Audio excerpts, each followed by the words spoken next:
क्योंकि पूर्वांचल की राजनीति को आप बेहतर तरीके से समझते हैं। जहां पर चुनाव हो रहा है उसको हम कोर पूर्वांचल कहते हैं। प्रधानमंत्री लड़ रहे हैं, वहां तो चर्चा इस बात की हो रही है कि वो और भी क्या नया कीर्तिमान स्थापित करेंगे, तो उनके सीट पर कोई बहुत ज्यादा पसोपेश वाली स्थिति है नहीं। लेकिन हम और अन्य जगह की बात करें तो इन 13 सीटों पे कौन सी ऐसी सीटें हैं जो आपको लग रहा है कि बीजेपी के लिए परेशान करने वाली है, फंसी हुई दिखाई पड़ रही हैं और इसको निकालना बीजेपी के लिए बड़ी चुनौती है?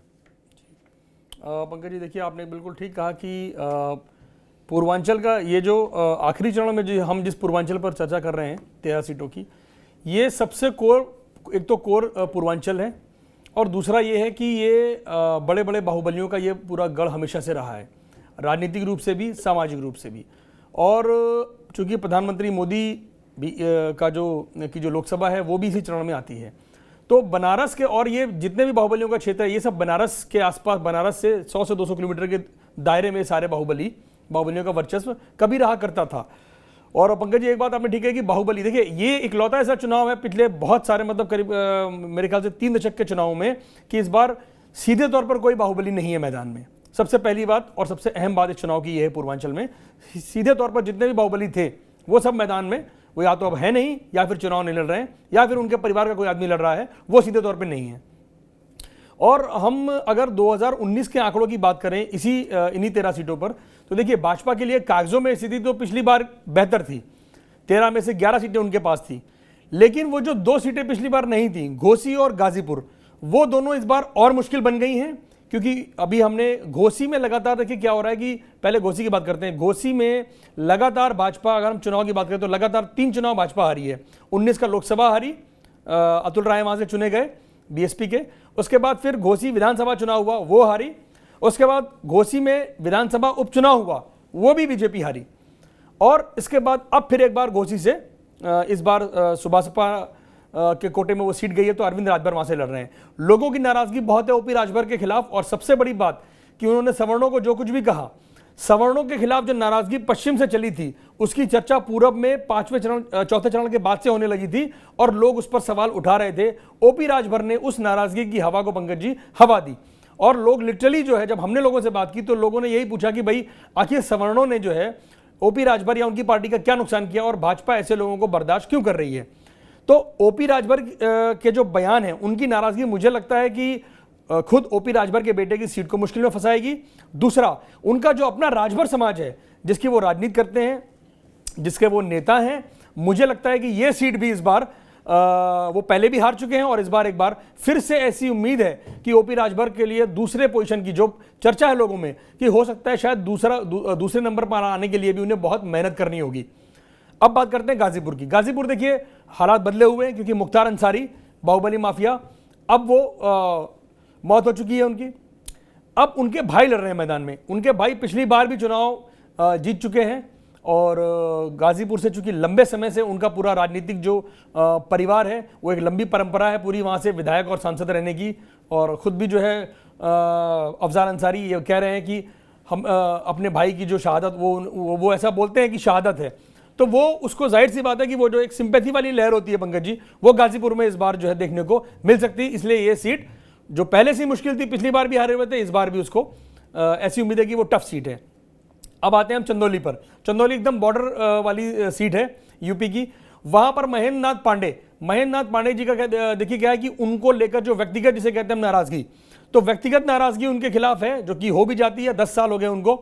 तो मुझे लगता है कि वहां पर जो भी जो नाराजगी वाला, जिसे आप ये कह सकते हैं कि एंटी इनकम्बेंसी फैक्टर, वहां कुछ बहुत काम कर सकता है। और अगर ये काम किया तो महेंद्र नाथ पांडे की सीट फंस सकती है, क्योंकि पिछली बार भी उनकी जीत का अंतर जो है वो बहुत मार्जिनल वोटों से उनकी जीत हुई थी। और इसके अलावा देखिए मिर्जापुर सीट, हालांकि अनुप्रिया पटेल 2 बार सांसद वहां से रह चुकी हैं, लेकिन इस बार क्या है कि हालात काफी बदले हुए हैं। और अगर हम ये करें कि पूर्वांचल में देखिए वोट का जो गणित है, जो क्षेत्रीय छत्रप जितने भी हैं पूर्वांचल में, वो सब जातिगत राजनीति में बहुत ज़्यादा इन्वॉल्व हैं, और उनकी जो पूरी पॉलिटिक्स है वो जाति की राजनीति पर ही आधारित है।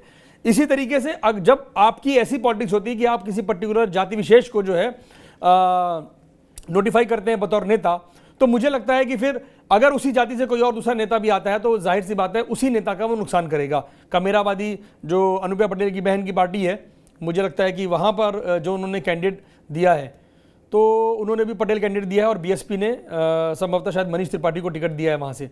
तो मुझे लगता है कि ये वो सीटें हैं जहाँ पर भाजपा इस बार मुश्किल में दिख रही है, और पूर्वांचल में ये वो सीटें हैं जहाँ पर एक बार फिर से भाजपा को बहुत मेहनत करनी होगी, वरना आंकड़ा जो पिछली बार 13 में से 11 जीती थी उसमें 1-2 सीटें कम भी हो सकती हैं।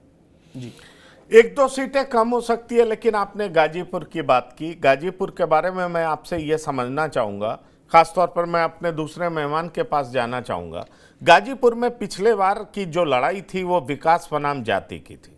समाजवादी पार्टी और बहुजन समाजवादी पार्टी दोनों साथ मिलकर के लड़ रहे थे, और इसीलिए मनोज सिन्हा जैसे कद्दावर नेता जिन्होंने गाजीपुर को बहुत कुछ दिया, अगर आप कहें तो 3 बड़ी सड़कें और तमाम तरह की फैक्ट्रीज, बहुत तरह की बातें हो रही थी, मेडिकल कॉलेज खुलने की संभावना, और मैं खुद भी कई बार वहां पर गया हूं। हमने देखा है कि किस तरीके से रेलवे लाइन से जोड़ने का प्रयास किया गया और कैसे वहां पर सब्जी फलों का रख रखाव हो सके, लोग सीधा मुंबई, क्योंकि गाजीपुर से बहुत लोग मुंबई जाते हैं, कैसे बड़ी ट्रेनें वहां से चले, और जो सुभाषपा के जो कहते हैं कि सुहेल राजभर के जो सुहेल देव जी का लोग एक आइकॉनिक फिगर हैं, उनके नाम से भी ट्रेन चलाई गई, बहुत कुछ ऐसा किया गया।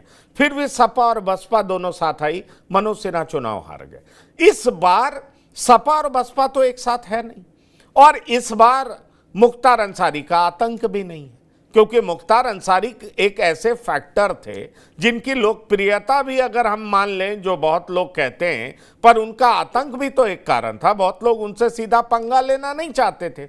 उनके नहीं होने का और समाजवादी पार्टी और बहुजन समाजवादी पार्टी में अलायंस नहीं होने का फायदा क्या आपको बीजेपी के पक्ष में जाता हुआ शाहनवाज चौधरी जी नहीं दिखाई पड़ता है?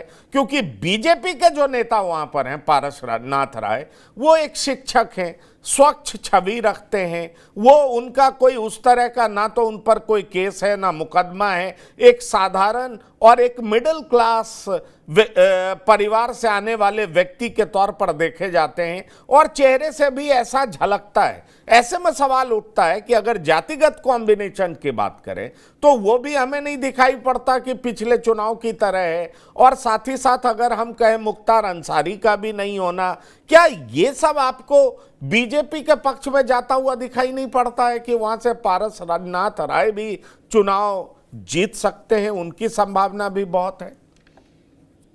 पंकज जी, बिल्कुल संभावना तो है, लेकिन क्या है, जैसा अभी पंकज भाई ने बताया, मैं भी जितना समझ पा रहा हूँ, एक इमोशनल वेव चलाई गई है और उसका फायदा उनको मिलता दिख रहा है। अगर मुख्तार होते तो शायद उतना बेनिफिट नहीं मिलता, उनके ना होने से शायद मुझे लग रहा है कि अभी मुकाबला लगभग एक तरफा होता दिख रहा है वहां पर, और बीएसपी का ना होना ये बीजेपी को नुकसान दे रहा है। एक्चुअल में क्या हो रहा है कि जो वोट बीएसपी के साथ आने से बीजेपी को चला जा सकता था या जाता था, अभी क्या हो रहा है, वो वोट कुछ तो समाजवादी को जा रहा है और कुछ वोट बीजेपी को जा रहा है, यानी बीएसपी तो तीसरे नंबर पर आने वाली है।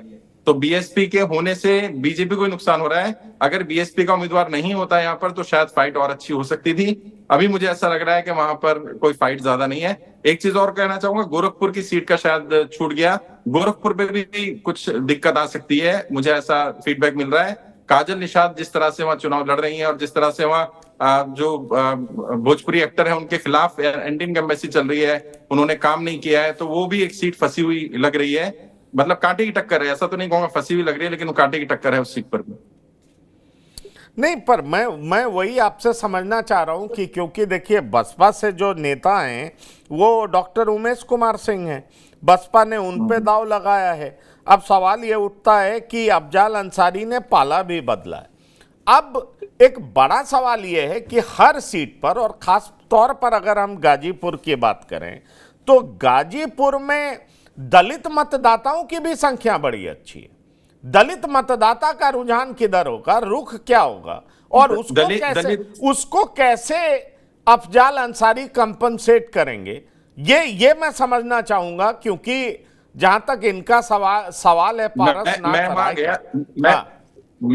मैं वहां गया था, मैं गाजीपुर गया था, तो वहां मैंने दलितों में भी देखा मुख्तार अंसारी के साथ जो हुआ है उसको लेकर के अफजाल अंसारी एक वेव बनाने में सफल हो गए हैं और उनकी टीम घर घर जाकर के लोगों को बता रही है कि किस तरह से उनका शहीद, जो आपने शब्द यूज किया कि उनकी शहादत हुई है या उनकी हत्या हुई है, सिस्टमेटिक उनका मर्डर किया गया, इस तरह की बात पहुंचाई गई है। और सिस्टम से लेकर के जैसे मैं बिल्कुल नहीं कहूंगा शहीद, शहीद शब्द बहुत मुझे लगता है ऊंचे दर्जे का है। मैं उनके लिए शहीद बिल्कुल नहीं कहूंगा, मैं ये कह सकता हूं उनकी मौत हुई है, हत्या कहने की भी कोई वजह नहीं है। उनके सिंपैथाइजर, वोट लेने वाले लोग कह सकते हैं, लेकिन जितने सरकारी प्रमाण हैं वो ये कह रहे हैं कि उनकी मौत हुई है और उसकी बड़ी वजह उनकी तबीयत खराब होना है। अब उसके पीछे नेचुरल डेथ है, नेचुरल डेथ है, लेकिन लोग उसको, मैंने ये कहा कि अफजाल अंसारी और उनकी टीम ऐसा बनाने में सफल हो गई है।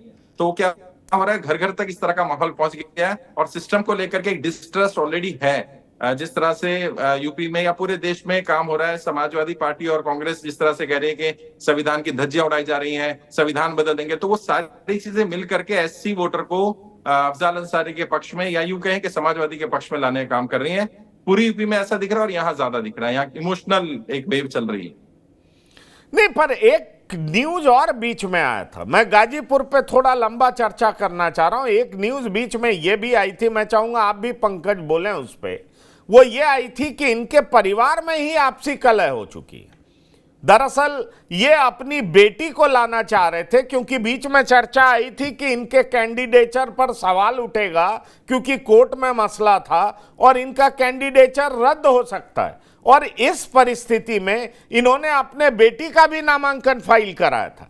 अगर नामांकन फाइल हुआ था तो कहा यह जा रहा है कि जो मुख्तार अंसारी के बेटे हैं वो नाराज थे, वो दावा कर रहे थे, उन्होंने अखिलेश यादव को फोन करके कहा था कि आप हमारे समर्थन की उम्मीद मत करिएगा। इस तरह की बात चर्चा में थी। क्या वो जो पारिवारिक कलह था, क्या वो सुलह में तब्दील हो गया है? एक बड़ा सवाल ये है। मैं जब वहां गया तो जनता के बीच में ऐसा कोई माहौल मुझे नजर नहीं आया और इस तरह की बात तो वहां हो ही नहीं रही है कि परिवार अलग अलग है। इस तरह इस समय पर तो एक वेव चल रहा है, सेंटिमेंट का वेव चल रहा है एक्चुअल में, और मुझे लग रहा है कि पिछली बार से ज्यादा मार्जिन आएगा उनका। आप देखिएगा, अभी कल वोटिंग होने वाली है, बहुत जबरदस्त वेव वहां चल रहा है उनका। तो वहां तो मुझे नहीं लग रहा कि ऐसा कुछ परिवार का मुझे देखने को नहीं मिला। मैं जब वहां गया तो मुझे नहीं ऐसा नजर आया। पंकज, आप कुछ कहना चाहेंगे? फिर मैं बाकी दो मेहमान के पास जाऊंगा। पहली बात तो कि जो शहादत वाली बात पंकज जी उठ रही है, ये उनकी ओर से इसको मैं ऐसे कहूँगा कि चुनावी दौर में इस चीज़ को कैश कराने के लिए, इस चीज़ को लोगों तक पहुंचाने के लिए और उससे सिंपैथी वोट गेन करने के लिए शहीद वाली बात कही गई है और ये उनके परिवार की तरफ से कही गई है। इसको अफजाल अंसारी ने कई बार कहा। दूसरा जो आपने बात कही कि परिवार में फ्रैक्शंस वाली बात है, देखिए वो खबर आई थी और उस खबर से इनकार नहीं कर सकते हैं, लेकिन उस खबर को यूँ मैनेज किया गया कि अफजाल अंसारी के खिलाफ जो मुकदमा चल रहा था सज़ा वाला, तो उस पर अगर फाइनल फैसला ये हो जाता कि भाई सज़ा अगर बरकरार उनकी रहती या जो फैसला उनके खिलाफ हुआ था उनके समर्थन में हुआ, अगर उस पर कोई स्टे हो गया और उनका कैंडिडेचर निरस्त हो गया तो फिर उनकी बेटी चुनाव लड़ेगी। इसीलिए बेटी ने 2 सेट में पर्चा भरा था, एक बतौर सपा कैंडिडेट और दूसरा निर्दलीय।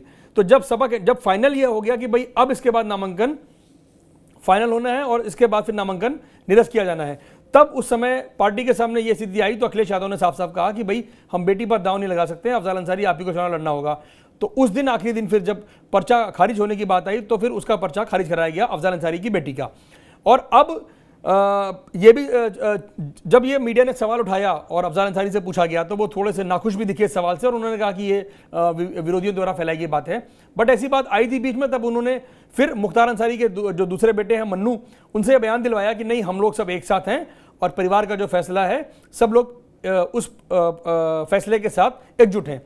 और जो अब देखिए, जहाँ तक इमोशनल की बात है, ये पहली बार ऐसा हुआ है, गाजीपुर के लोगों ने भी देखा होगा, पहली बार गाजीपुर में अफजाल अंसारी और उनका परिवार मंदिर जा रहा है, शिवलिंग की पूजा हुई है, भजन कीर्तन में शामिल हुए हैं, उनकी बेटी ये काम कर रही है। और मुझे लगता है कि ये देखिए, चुनावी दौर में हर बात को चुनाव से जोड़कर देखा जाता है और उस पर चर्चा भी होती है। अब जब अफजाल अंसारी की बेटी घर घर वोट मांग रही हैं, उसी दौरान एक वीडियो आया था कि अफजाल अंसारी ने खुद हाथ उठाकर अपनी बेटी का उस पूरी जनसभा में कहा था कि अगर हम नहीं हैं तो फिर आपके नेता यहाँ पर हैं। तो इसी बात को लेकर चर्चा हो रही थी कि क्या परिवार में अफजाल अंसारी मुख्तार के जाने के बाद अगर बतौर नेता कभी कोई बात आई कि अफजाल के बाद कौन होगा परिवार में बतौर राजनीतिक मुखिया, तो वो उनकी बेटी हो सकती है। इसीलिए चर्चा आई थी, और ये पूरी चर्चा हवा हवा इसलिए नहीं कह सकते हैं क्योंकि वो अफजाल अंसारी का वीडियो उन्होंने अपनी बेटी का हाथ उठाकर जो है नहीं, इंट्रोड्यूस करवाया वहां पर। चलिए